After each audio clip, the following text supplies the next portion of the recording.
Hello दोस्तों, कैसे हैं आप सब लोग। उम्मीद करता हूं काफ़ी अच्छे होंगे। तो दोस्तों 2 दिन शादी के अंदर था, अभी वापस लौट आया हूं। अब रेगुलर वीडियोस आपको मिलते रहेंगे, मुझे पता है काफ़ी लोग इंतजार कर रहे थे। तो इस वीडियो के अंदर मोस्ट अवेटेड आईपीओ में से एक एनटीपीसी ग्रीन एनर्जी के आईपीओ का रिव्यू करेंगे, जो कि 19 से लेकर 22 नवंबर के बीच में ओपन रहेगा। मुझे पता है काफ़ी लोग इसका इंतजार कर रहे हैं और शेयर होल्डर कैटेगरी को लेकर हम काफ़ी चीज़ें जानेंगे। उससे पहले दोस्तों अभी वीडियो के टॉपिक्स क्या क्या होने वाले हैं, पहले तो शेयर होल्डर कैटेगरी के बारे में डिस्कशन करेंगे। भाई जो भी सवाल है आपके वो सारे डिस्कस कर लेंगे। फिर जीएमपी और एंकर लिस्ट के बारे में जानेंगे, इससे हमें थोड़ा बहुत लिस्टिंग गेन्स का अंदाजा हो पाएगा।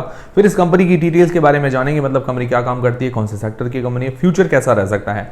फिर इसके फाइनेंशियल फंडामेंटल्स जानेंगे, मतलब कंपनी प्रॉफिट मेकिंग है या लॉस मेकिंग है, और अपने जो भी कंपेटिटर्स हैं उनसे महंगी है या सस्ती है। फिर इस आईपीओ की डिटेल्स देंगे। अंत में हम जानेंगे कि क्या इस आईपीओ में अप्लाई करना चाहिए, नहीं करना चाहिए, और करें तो लिस्टिंग गेन्स के हिसाब से या लॉन्ग टर्म के हिसाब से। सारी चीजें हम क्लियर करेंगे इस वीडियो के अंदर। और दोस्तों टेलीग्राम, व्हाट्सएप चैनल, इंस्टाग्राम पर भी फॉलो करना मत भूलिएगा, वहां पर छोटे मोटे अपडेट जानकारी मिलती रहेगी। सबके लिंक डिस्क्रिप्शन के अंदर है। सबसे पहली चीज, लोग शेयर होल्डर कैटेगरी को लेकर बहुत सारे सवाल पूछते हैं, लोगों के मन में कंफ्यूजन है। भाई कौन सी लास्ट डेट तक हमें शेयर लेना था, कब तक हम शेयर होल्डर कैटेगरी के लिए एलिजिबल हो पाएंगे, मतलब कहां तक हमने अगर शेयर लिया तो शेयर होल्डर कैटेगरी के लिए एलिजिबल है। क्या अभी भी शेयर लें तो एलिजिबल हो पाएंगे? तो नहीं, अभी आप शेयर लोगे तो एलिजिबल नहीं हो पाओगे। क्या अब शेयर होल्डर कैटेगरी के लिए हमने एनटीपीसी का शेयर नहीं लिया है तो क्या हम आईपीओ में अप्लाई नहीं कर पाएंगे? तो आप कर पाएंगे, हम नॉर्मल रिटेल या स्मॉल एचएनआई या बिग एचएनआई कैटेगरी में अप्लाई कर पाओगे, बट शेयर होल्डर कैटेगरी में अप्लाई नहीं कर पाओगे। शेयर होल्डर कैटेगरी में मतलब अगर आपने एनटीपीसी का शेयर ले रखा है जो इसकी पेरेंटल कंपनी है, तो आप 2 बार एप्लीकेशन लगा सकते हो। देखिए, या तो रिटेल प्लस शेयर होल्डर या एचएनआई प्लस शेयर होल्डर, मतलब एचएनआई में स्मॉल और बिग एचएनआई दोनों ही आ जाता है। तो आपके 2 चांसेस होंगे अप्लाई करने के। अगर हम 2 बार अप्लाई करते हैं, मान लो एक ही मतलब एक ही पैन कार्ड से, तो क्या रिजेक्ट नहीं हो जाएगा? तो रिजेक्ट नहीं होगा। अगर आप शेयर होल्डर है तो रिजेक्ट नहीं होगा। तो टेंशन करने की जरूरत नहीं है अगर आपने एनटीपीसी का शेयर लिया हो तो। अब लास्ट डेट कौन सी थी? तो देखिए, लास्ट डेट जो खरीदने की लास्ट डेट थी 11 नवंबर। 11 नवंबर तक अगर आपने शेयर आपके मतलब आपने बाय कर लिया तो 12 नवंबर को आपके डीमेट अकाउंट के अंदर आ गया। 12 नवंबर इसकी आरएचपी फाइलिंग डेट थी, तो 12 नवंबर तक मतलब आपके डीमेट अकाउंट के अंदर होना चाहिए। मतलब 11 तारीख को जिन जिन लोगों ने खरीद रखा है शेयर, तो वो शेयर होल्डर कैटेगरी के लिए एलिजिबल है। आरएचपी फाइलिंग डेट 12 नवंबर थी, ठीक है। बट एक और चीज मैं क्लियर कर देता हूं, बट कहीं कहीं जैसे मनी कंट्रोल की वेबसाइट पर है या सेबी की वेबसाइट पर जो इसकी डेट आ रही है आरएचपी की, वो आ रही है 13 नवंबर। अभी थोड़ा सा मुझे भी कंफ्यूजन लगा, बाकी लगभग यही है कि भाई 12 तारीख को आरएचपी फाइलिंग डेट थी। ये इसीलिए है क्योंकि देखिए, आरएचपी फाइलिंग डेट है, किसी को पता नहीं होती, अचानक से फाइल करते हैं और किसी को ये चीज़ पता नहीं होती। वैसे तो मैं पहले से ही कह रहा हूँ, 6 महीने से कह रहा हूँ, आप शेयर ले लीजिए। अब किसी ने लिया है तो आप ये मान के चलिए कि 11 तारीख तक जिन लोगों ने शेयर लिए वो सभी एलिजिबल हैं शेयर होल्डर कैटेगरी के लिए, बाकी एलिजिबल नहीं है। ये चीज़ क्लियर है। अब मैक्सिमम हम शेयर होल्डर कैटेगरी के अंदर कितने लॉट अप्लाई कर सकते हो? तो मैक्सिमम आप 13 लॉट अप्लाई कर सकते हो। 13 लॉट्स मतलब 2 लाख के अंडर में जितने लॉट अप्लाई करने हो कर सकते हो शेयर होल्डर कैटेगरी के अंदर।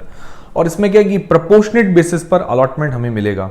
मतलब प्रोपोर्शनेट बेसिस मतलब जितने ज्यादा लॉट अप्लाई करेंगे उतना ज्यादा हमें फायदा देखने को मिलेगा, उतने अलॉटमेंट के चांसेस बढ़ेंगे।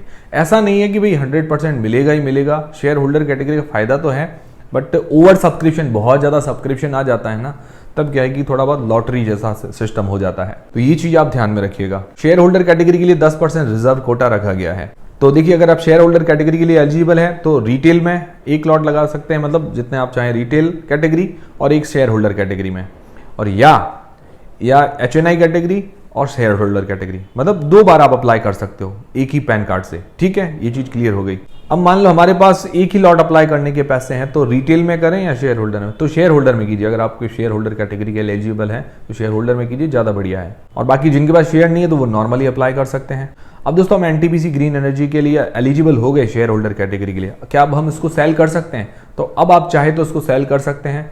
बस आपके डीमेट अकाउंट में 12 नवंबर तक वो शेयर होना चाहिए था, तो वो हो गया, अपडेट निकल गई है। अब आप चाहे तो सेल कर सकते हो, तो भी आप एलिजिबल ही रहोगे। तो ये सारी चीजें क्लियर है। और भी कोई क्वेरी हो तो कमेंट करके बता दीजिएगा, नेक्स्ट वीडियो में हम कवर कर लेंगे, क्योंकि रेगुलर वीडियोस तो आते ही रहते हैं। अब सबसे पहले जीएमपी की बात करें तो ग्रे मार्केट के अंदर भी कोई खास डिमांड नहीं है। 1% के आसपास, 1% के आसपास जीएमपी बता रही है। वैसे जीएमपी एक अंदाजा ही होता है।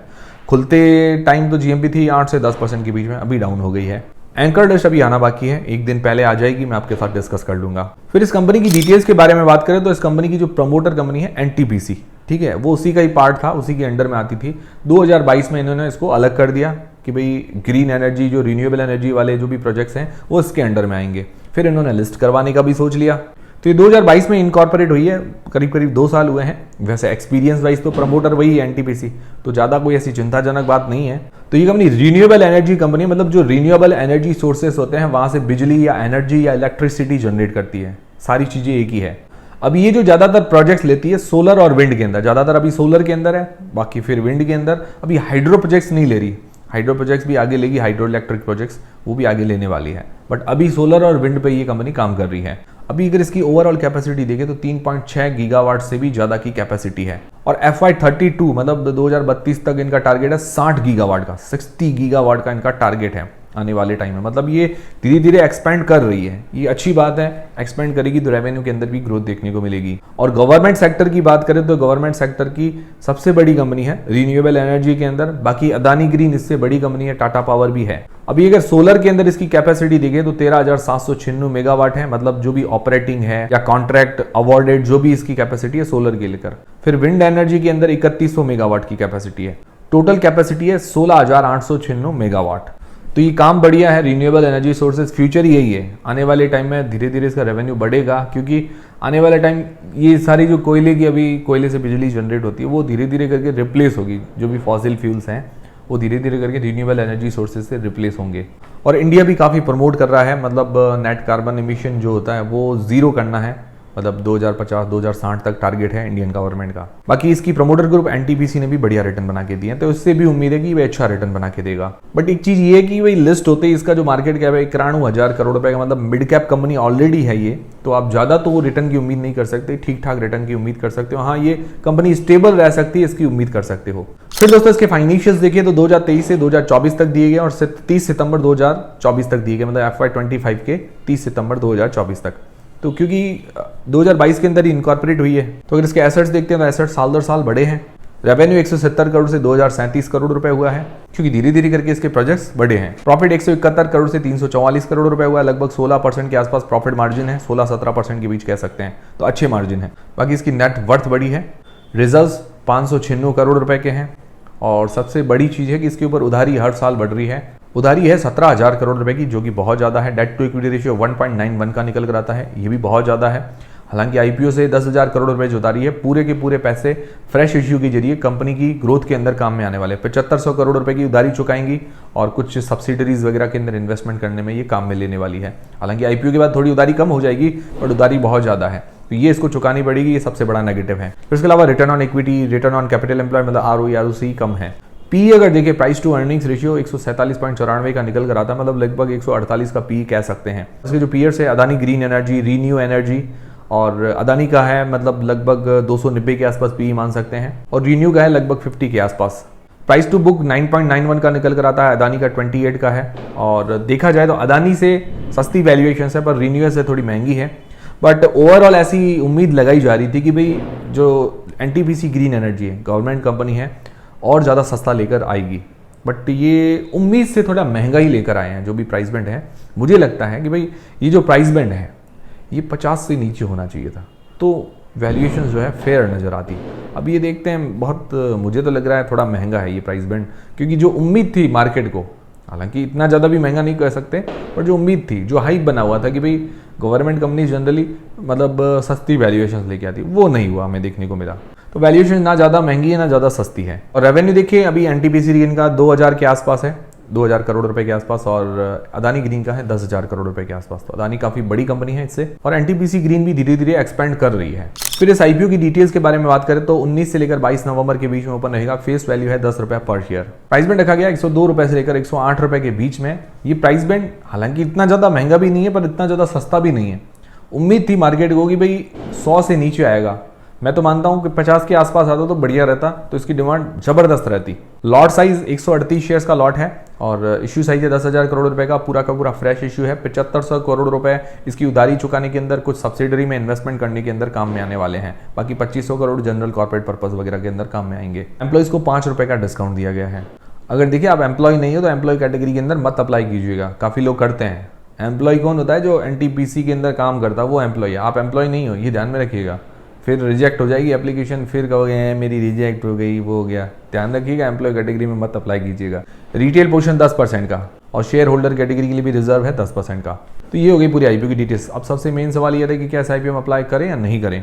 तो अभी देखिए लिस्टिंग गेंस के हिसाब से अगर बात करें तो जीएमपी कोई खास बता नहीं रही है, एंकर लिस्ट वगैरह बाकी आ जाने दीजिए। अभी मार्केट सेंटीमेंट कैसे हैं, अभी मार्केट ओवरऑल वीक नजर आ रहा है, तो मार्केट को देख के आप डिसीजन बनाएं, अभी जल्दबाजी ना करें। बाकी देखिए डिसीजन को आपको अपनी रिस्क अपना एनालिसिस लगा के ही बनाना है, बाकी मैं सारी चीज़ें क्लियर करूंगा, डिसीजन आपको खुद को बनाना है। और लॉन्ग टर्म के हिसाब से बात करें तो पॉजिटिव्स नेगेटिव्स देखें। पॉजिटिव में क्या है कि इसका सेक्टर बहुत ही बढ़िया है, सेक्टर बढ़िया है, गवर्नमेंट कंपनी है, और इसके जो प्रमोटर है एनटीपीसी उसने भी काफ़ी बढ़िया रिटर्न बना के दिए हैं। तो मतलब एक ट्रस्टेबल ब्रांड है, आने वाले टाइम में धीरे धीरे करके एक्सपेंड करेगी, इसका टारगेट बहुत अच्छा है और उसको ऑर्डर भी अच्छे अच्छे मिल रहे हैं। देखिए कंपनी की रेपुटेशन है, उस हिसाब से ऑर्डर भी मिलते हैं, तो कंपनी में ग्रोथ की संभावनाएं तो काफ़ी ज़्यादा है।